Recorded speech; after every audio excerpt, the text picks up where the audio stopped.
The Quenelle, 80,000 pounds, 5-match ban, career over, all in 3.5 seconds. December 2013, Nicolas Anelka, a Premier League striker, World Cup winner, and an absolute baller, scored a normal goal for West Brom. Nothing special, but what happened next didn't just get him in trouble, it ended him, and the football world detonated. This is a gesture so controversial that it sparked international outrage, a massive FA investigation, and ended Anelka's time in English football permanently. We're talking about a reverse Nazi salute invented by a controversial French comedian. Yeah, that's how we're starting this. Within 48 hours, the media circus was in full swing. The FA launched an investigation, Jewish groups demanded action, and Anelka, he claimed it was just a tribute to his comedian friend. It's anti-establishment, not anti-Semitic, he said. The FA panel, they actually agreed he wasn't an anti-Semite. They found no evidence he intended to be offensive. But here's the kicker, none of that mattered. The gesture itself was deemed racially offensive regardless of intent. 5-match ban, 80,000 pounds fine, and his Premier League career done. Finished. Over. Think about this. Anelka spent 15 years building one of the most successful careers in football. Multiple league titles, a World Cup, played for Arsenal, Real Madrid, Chelsea, hundreds of goals, and he threw it all away in less time than it takes to tie your boots. The brutal lesson? Intent doesn't matter when the optics are this bad. You can explain yourself until you're blue in the face, but if your celebration needs a legal defense team and a 10-page investigation report, you've already lost. Now, if you think a reverse Nazi salute is bad, buckle up because someone literally did the actual thing.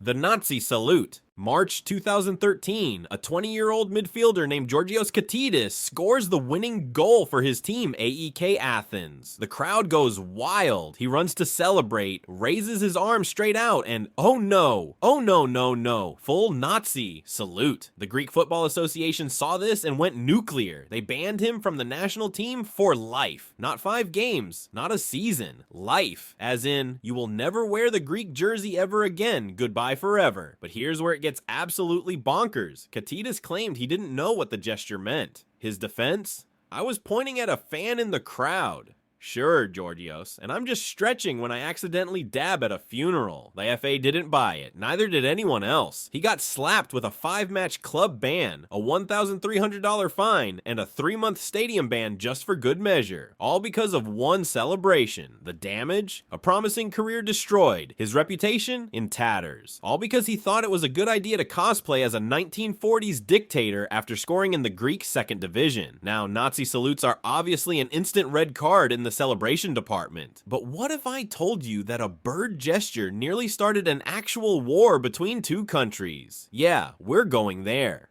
The war symbol. At the 2018 World Cup, Switzerland faced Serbia in a tense and politically charged group stage clash. 2 Swiss players, Xhaka and Shaqiri, both have Kosovar heritage. Both score against Serbia, and both decide to throw up the Albanian double eagle hand gesture. For those who don't know Balkan history, and why would you? You're here for football. This is like pouring gasoline on a forest fire. Serbia and Kosovo? Not exactly best mates. This gesture, it's the Albanian flag. It's a symbol of defiance. It's political dynamite. FIFA lost their minds. They fined both players 10,000 Swiss francs each, about $10,000. Not because the gesture was inherently offensive, but because it was politically provocative in one of the most tense rivalries in international football. The Swiss FA tried to defend them. Serbian media went ballistic. Albanian fans celebrated. And FIFA sat there like a stressed out referee thinking, why did I sign up for this? Here's the thing. Xhaka and Shaqiri knew exactly what they were doing. This wasn't accidental. This was a statement. A bold, unapologetic, we see you and here's what we think moment. And it cost them, but was it worth it? Switzerland won the match. The players made their point. And football learned that some celebrations aren't just about goals. They're about identity. Political statements? Check. Career-ending salutes? Check. But what about when a celebration is so petty, so perfectly timed that it becomes legendary? Enter Mario Balotelli. Why always me? October 2011, the Manchester derby at Old Trafford. Mario Balotelli, football's ultimate agent of chaos, opens the scoring against Manchester United, then pulls off his shirt to reveal the now iconic message, Why always me? Iconic, but here's the thing. He got booked for it. Yellow card. Classic. The ref wasn't impressed. The Manchester City kitman who printed the shirt. He literally got demoted from shirt printing duties because Balotelli lifted it too high and got carded. Imagine that job performance review. Yeah, Dave, you're brilliant at printing shirts, but Balotelli showed too much chest, so we're moving you to cone duty. Now, was this celebration banned? Not officially, but it got Balotelli in trouble with the FA, the media, and basically everyone who wasn't a City fan. Why? Because at that moment, the media was obsessed with Balotelli. Every move he made was front page news. Fireworks in his bathroom? Headlines. Setting his house on fire? Headlines. And Mario, he was done with it.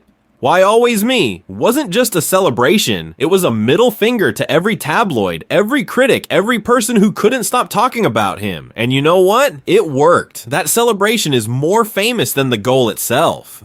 Petty shirt messages are one thing, but what happens when a player decides to mime snorting cocaine on live television? Oh yeah, we're going there. The cocaine mime.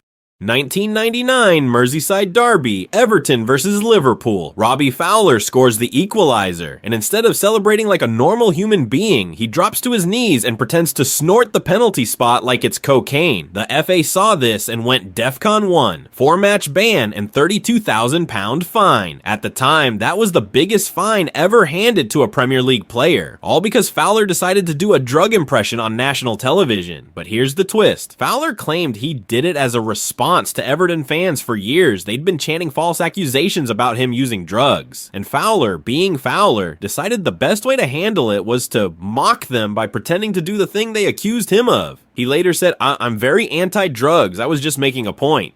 Sure, mate, and I'm sure the FA totally understood your satirical commentary on false accusations. That's why they fined you enough to buy a small car. Fowler became a legend among Liverpool fans for the sheer audacity, but the FA made it clear, you can score all the goals you want, but the second you turn the penalty box into a rave, we're coming for you. Drug mimes, wild. But you know what's even wilder? When a player's celebration is so good that it literally destroys property. Enter Tamuri Ketsbaya. The Board Massacre. January 1998, Newcastle United versus Bolton Wanderers. Tamuri Ketsbaya scores a last-minute winner, and instead of celebrating with his teammates, he goes full rage mode and starts violently kicking an innocent advertising board. He rips off his shirt, throws it on the ground, then proceeds to kick the absolute life out of the advertising board like it insulted his entire family. Now, was this celebration technically banned? Not really, but did it result in fines, disciplinary action, and everyone questioning if Ketsbaya needed a hug? Absolutely. Ketsbaya had been on the bench, frustrated about not starting, and when he finally got his moment, he channeled every ounce of pent-up rage into that poor, defenseless advertising board. The board didn't stand a chance. Neither did Ketsbaya's reputation as a calm, collected professional. This celebration became so iconic that it's still referenced today whenever a player loses their cool. Moral of the story, if you're angry at your manager for not starting you, maybe don't take it out on the infrastructure of the stadium. Just a thought. Destroying property is one way to make a statement. But what if you could run the entire length of the pitch just to taunt your old fans? Oh, Adebayor did, and it was glorious. The Rage Sprint. September 2009, Manchester City versus Arsenal. Emmanuel Adebayor, former Arsenal player, scores. And what does he do? He runs, and runs, and runs the entire length of the pitch, past his teammates, past the halfway line, all the way to the Arsenal fans. He slides on his knees, arms spread wide, pure, unadulterated chaos. The Arsenal fans? Furious. The FA? Not impressed. Adebayor got slapped with a £25,000 fine and a suspended 2-match ban. And honestly, he probably thought it was worth every penny. But here's the context. Arsenal fans had been brutal to Adebayor. We're talking chants about his family, personal insults, the works. So when he scored, Adebayor saw an opportunity for the ultimate remember me moment. The FA acknowledged the abuse he received. They even said the taunts were extremely provocative. But they still fined him because, well, running 100 meters to wind up 3,000 angry fans isn't exactly keeping the peace. Was it petty? Yes. Was it iconic? Absolutely. Would I recommend it? Only if you enjoy having security escort you off the pitch. This celebration is the definition of living rent-free in your head. Arsenal fans will never forget it, and Adebayor, he wouldn't have it any other way. Alright, pause the chaos for a second. I just wanted to give a massive shout out to everyone who dropped comments on the last video. You guys absolutely killed it, seriously. Now here's where I get a little greedy. If you haven't hit that subscribe button yet, what are you waiting for? A formal invitation? Consider this it. And hey, do me a solid and share the video with your friends. Here's the challenge. Can we hit 5,000 subscribers before the year ends? I'm talking New Year's Eve countdown, champagne popping, 5,000 celebration vibes. Let's make it happen. Now, back to the video.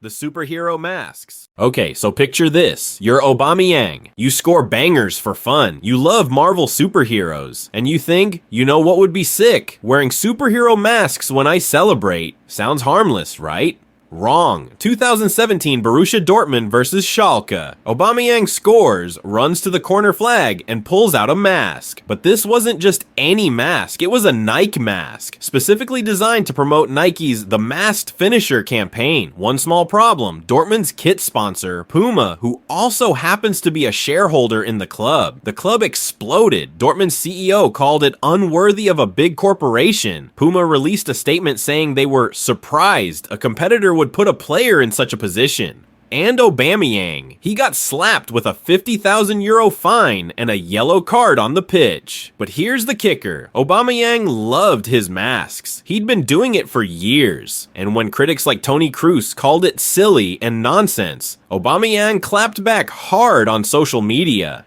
Does this Toni Kroos have kids? I did it for my son and I'll do it again. The lesson? If you're gonna wear a mask, make sure it's your sponsor, not your rivals. Corporate drama is real, people. Masks causing corporate warfare? Wild. But what if your celebration is so petty that it becomes more famous than the goal? Luis Suarez has entered the chat. Suarez taunt. October 2012, during a fiery Merseyside derby between Liverpool and Everton, the tensions were sky high. Before the match, Everton manager David Moyes went to the media and said he was concerned about Luis Suarez diving. He said it would turn supporters away from football and accused Suarez of conning his way to results. Suarez read that, and you know he took it personally. 14th minute, Suarez forces an own goal from Leighton Baines. 1-0 Liverpool. And what does he do? He runs straight to the Everton bench, stops in front of David Moyes, and performs a full salmon dive onto the turf. Arms spread, face grinning, pure, unadulterated chaos. Moyes jumped out of his seat. The Everton fans threw objects onto the pitch, and to add insult to injury, Phil Neville got booked for diving. Not Suarez, Neville. The entire stadium was in meltdown mode. But Suarez, he was having the time of his life. He even scored another goal in the 20th minute to make it 2-0. Now, was this celebration officially banned? Not technically, but it sparked so much controversy that refs started keeping a closer eye on any celebration that mocked opponents. And honestly, Moyes took it like a champ. Post-match, he said, "I thought it was great. It's the sort of thing I'd have done if I'd scored." The beauty of this celebration? Suarez proved his point without actually diving in the match. He forced an own goal, celebrated by mocking the accusation, and became an instant legend. Mocking your critics is one thing, but what if your celebration is so cold, so ruthless, that an entire football league threatens to ban you? Cristiano Ronaldo, Calma. April 21st, 2012. Camp Nou, Real Madrid versus Barcelona. One of the biggest rivalries in football. The Pep Guardiola era. The Messi versus Ronaldo showdown. This is the stage where legends are made. 73rd minute. Mesut Ozil slips a perfect through ball. Ronaldo takes one touch, rounds Victor Valdez, and slots it home from an acute angle. 2-1 Real Madrid. And then, the celebration that nearly got banned. Ronaldo runs toward the Barcelona fans, raises both hands, palms down, and mouths the words, "Calma." Calma. He's literally telling 90,000 Camp Nou fans to shut up and sit down because he's running the show. The crowd went ballistic. Barcelona fans were hurling insults. The media went into overdrive. And La Liga president Javier Tebas, he threatened to ban Ronaldo for it. "We have to be careful with provocative gestures," Tebas said. "It could incite violence among spectators. It must be sanctioned, from a fine up to a suspension." La Liga was seriously considering banning one of the coldest celebrations in football history because it was too provocative. Did Ronaldo care? Absolutely not. He did the celebration again in 2015 during another Clásico. Same gesture, same message, same ice-cold confidence. Ronaldo never got fined or banned for it in the end, but the fact that La Liga considered it shows how much power a simple hand gesture can have. The lesson: when you're that good, even telling people to calm down becomes controversial. Ronaldo didn't just score goals, he owned the moment, and sometimes that's more powerful than the goal itself. And there you have it, 10 of the most controversial, banned, and downright insane celebrations in football history. Now it's your turn. Which celebration do you think was the most iconic? Which one went too far? Drop your thoughts in the comments below. And if you enjoyed this deep dive into football's wildest moments, smash that like button, hit subscribe, and turn on notifications so you never miss another video. Because trust me, football never runs out of drama. See you in the next one. Peace.